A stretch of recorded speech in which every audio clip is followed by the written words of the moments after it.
बिस्मिल्लाहिर्रहमानिर्रहीम।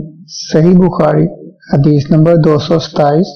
अस्मा के वास्ते से वो कहती हैं कि एक औरत ने रसूल करीम सल्लल्लाहु अलैहि वसल्लम की खिदमत में हाजिर होकर अर्ज किया कि हजूर फरमाइए, हम में से किसी औरत को कपड़े में हैज आ जाए तो वो क्या करे। आप सल्लल्लाहु अलैहि वसल्लम ने फरमाया कि पहले इसे खुरचे, फिर पानी से रगड़े और पानी से धो डाले और उसी कपड़े में नमाज पढ़ ले।